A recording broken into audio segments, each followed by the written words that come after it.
Good day, everyone. My name is Ana Marie Rose Ramos, your first reporter for the subject Water Resources Engineering. So, I am assigned to discuss the first topic, which is the descriptive and quantitative hydrology. But before we proceed to our main discussion, let us have a short review with the term Water Resource Engineering and Hydrology. So, what is Water Resource Engineering? Water resource engineering is the field that is primarily responsible for water and tackles the planning, development, and management of water resources. Next is hydrology. Hydrology is the science that deals with the space-time characteristics of the quantity and quality of the waters of the earth. Hydro means water and logy means study.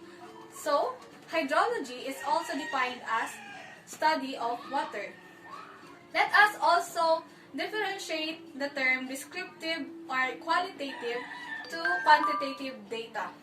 Qualitative data is descriptive information about characteristics that are difficult to define or measure or cannot be expressed numerically, while quantitative data is numerical information that can be measured or counted. So let's start to our main discussion. Let us start with the descriptive hydrology. Under descriptive hydrology are the following: hydrologic cycle, precipitation, stream flow, evaporation and precipitation, and also collecting hydraulic data.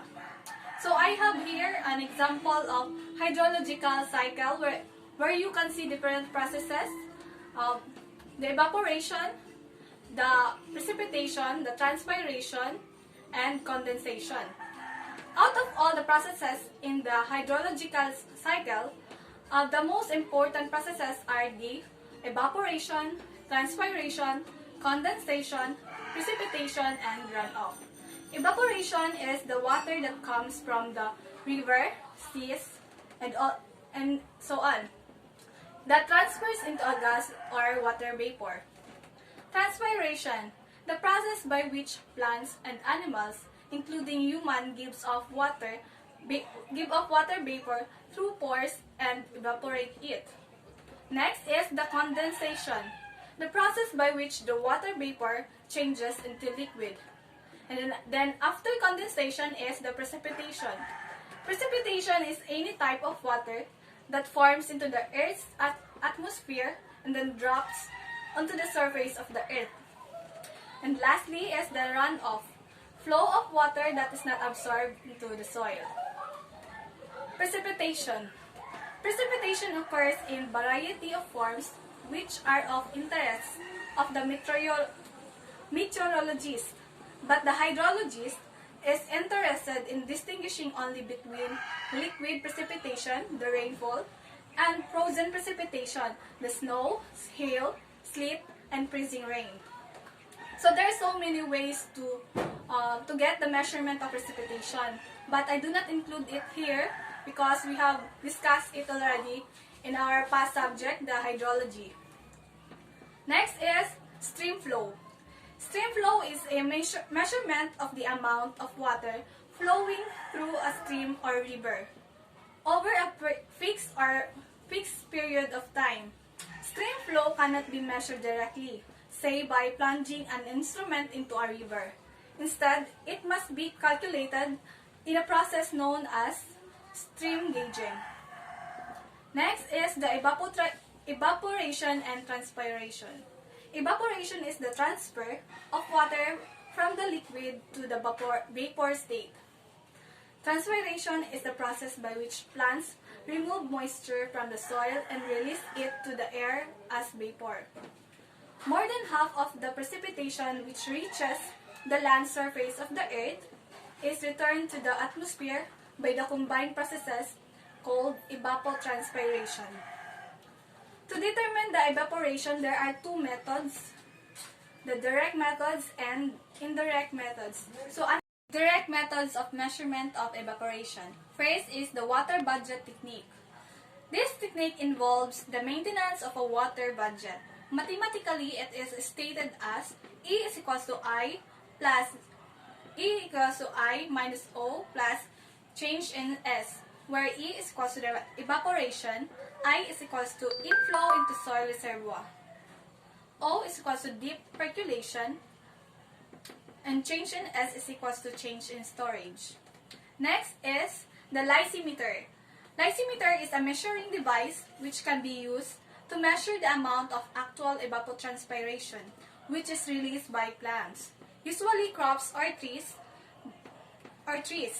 By recording the amount of precipitation that an area receives and the amount lost through the soil, the amount of water lost to evapotranspiration can be calculated. There are two types of lysimeter, the weighing and the non-weighing. And the third direct methods of measurement of evaporation is the pan evaporation. Next is the indirect methods for evaporation's measurement. First is the aerodynamic method or mass transfer method.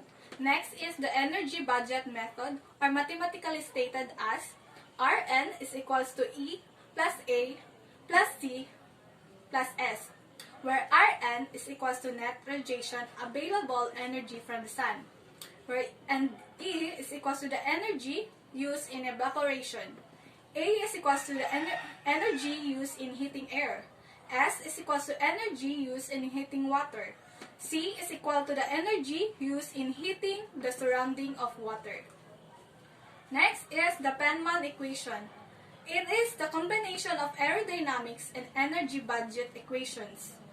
Next is the Blaney-Cradle method. Blaney-Cradle method expresses the consumptive use in terms of temperature and daytime hours. Next is the Jensen-Hayes method. And lastly, the Hargreaves method, also called as the Hargreaves pan evaporation method. The Standard National Weather Service Class A pan is most widely used evaporation pan in the U.S. The equation is E2 is equal to Kp times Epan, where Epan is the measured value of evaporation by U.S. Class A open pan evaporimeter, and Kp is the pan coefficient. The transpiration. Transpiration is essentially the evaporation of water from the leaves of plants.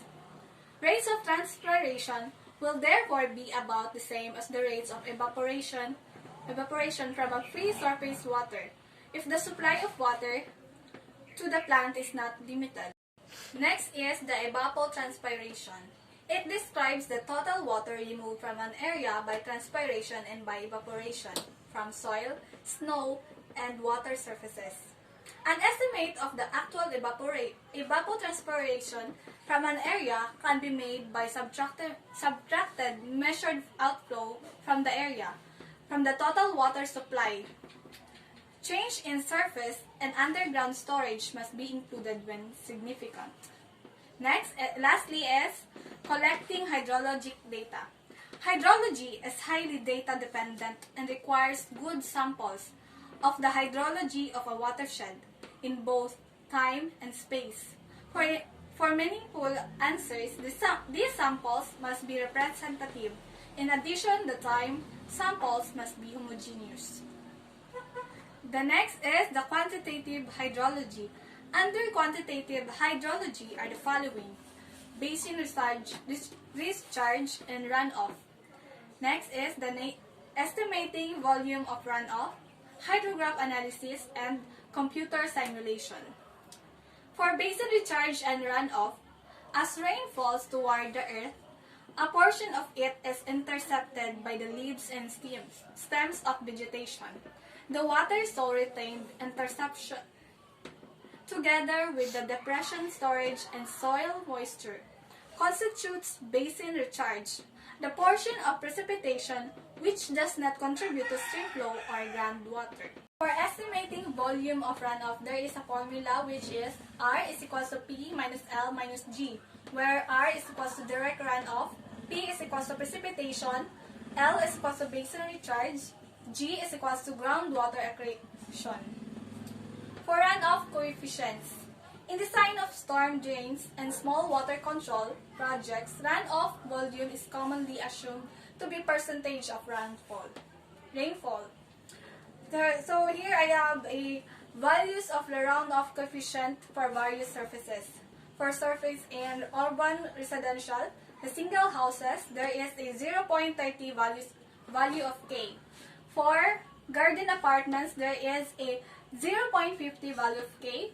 Then commercial and industrial, there is a 0.90 value of K. Then the forested areas depending on soil is equals to 0.05 to 0.20 value of K. Then the parks, farmland, and pasture is equal to 0.05 to 0.30 value of K. Asphalt or concrete pavement is equals to 0.85 to 1 value of K. R is equals to K times P. Infiltration. Infiltration is the movement of water through the soil surface and into the soil. Infiltration capacity of a soil at any time is the maximum rate at which water enters the soil. Infiltration rate is the rate at which water actually enters the soil during a storm, and it must be equal to the infiltration capacity of rainfall rate. For the rainfall indices, estimates of runoff volume from a large areas are sometimes made by use of indices. W is equals to P minus R over T, where W is equal to index or loss rate, R is equals to direct runoff, P is equals to the precipitation, and T is the duration of rainfall in hours. For rainfall runoff correlations, the simplest rainfall runoff correlation is a plot average rainfall versus resulting runoff. Typically, the relation is slightly curved, indicating an increasing percentage of runoff at the higher rainfalls. For the long period runoff relations, in estimating runoff volumes for long periods, the distinction between direct and groundwater runoff is usually of no concern. The most accurate method of estimating long-term runoff is probably as a summation of storm runoff amounts. By such, a procedure is only feasible if computers are employed. For hydrographs of basin outflow, the rational method using the Mulvaney's equation, which is Q sub P is equals to I times A sub D, where Q sub P is equals to peak rate of runoff in acre inches per hour, and I is equals to the intensity of rainfall in inches per hour for a duration, and A sub D is equals to the watershed area in acre. The unit hydrograph. A unit hydrograph is the hydrograph with a volume of 1 inch or equal to 25 millimeter of direct runoff resulting from a rainstorm of a specified duration and a real pattern. Hydrograph. A hydrograph is a graph showing the rate of flow or discharge versus time past a specific point in a river or other channel or conduit carrying flow. The rate of flow is typically expressed in cubic meters or cubic feet per second. So I have here an example of a hydrograph. The y-axis is the discharge in millimeter cube per second, and the x-axis is the number of hours or the time. So there is a basin lag time, a peak flow, the recession limb, the overland flow, the trough flow, the base flow, and the rising limb. In the hydrograph, the rising limb is the rising flood water in the river, while the peak flow is the maximum discharge in the river. The recession limb is the falling flood water into the river. The basin lag time here is the time difference between the peak of the rainstorm and the peak flow of the river. The base flow is the normal discharge of the river. The overland flow is the volume of water reaching the river from the surface runoff. The trough flow is the volume of water reaching the river through the soil and underlying rock layers. And lastly, the storm flow is equal to the overland flow and the trough flow. Next is the factors to be considered when interpreting hydrographs. So we need to consider these things when we are interpreting hydrographs. First is the area, next shape, the slope, the rock type, soil, the land use, the drainage density, the precipitation and temperature, and the tidal conditions. For the area, the large basins receive more precipitation than small, therefore have larger runoff.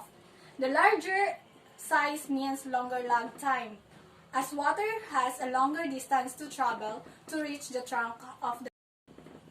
For the shape, elongated basin will produce a lower peak flow and longer lag time than a circular one of the same size.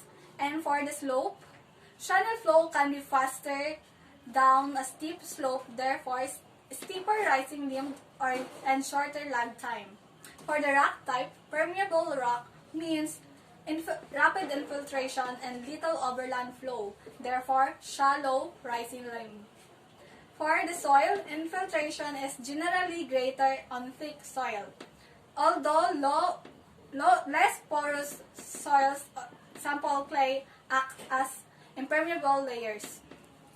Land use, urbanization. In urbanization, concrete and tarmac from impermeable surface creating a steep rising limb and shortening the lag time. And afforestation intercepts the precipitation creating a shallow rising limb and lengthening the lag time. Next is the drainage density. A higher density will allow rapid overland flow. Next is the precipitation and temperature. Short, intense rainstorms can produce rapid overland flow and steep rising limb. If there have been extreme temperature, the ground can be hard, causing rapid surface runoff. Snow on the ground can act as a storage, producing a long lag time and shallow rising limb. Once a thaw sets in, the rising limb will become steep. Lastly is the tidal conditions. High spring tides can block the normal exit of the water, therefore extending the length of the time the river basin takes to return to the base flow. And lastly, the computer simulation. The digital computer has made possible a new approach to hydrology called computer simulation. Because of the computing speed of modern computers, it is possible to program the runoff cycle in its entirety and to solve it continuously using short time increments. So that's all. I hope you learned something. Thank you.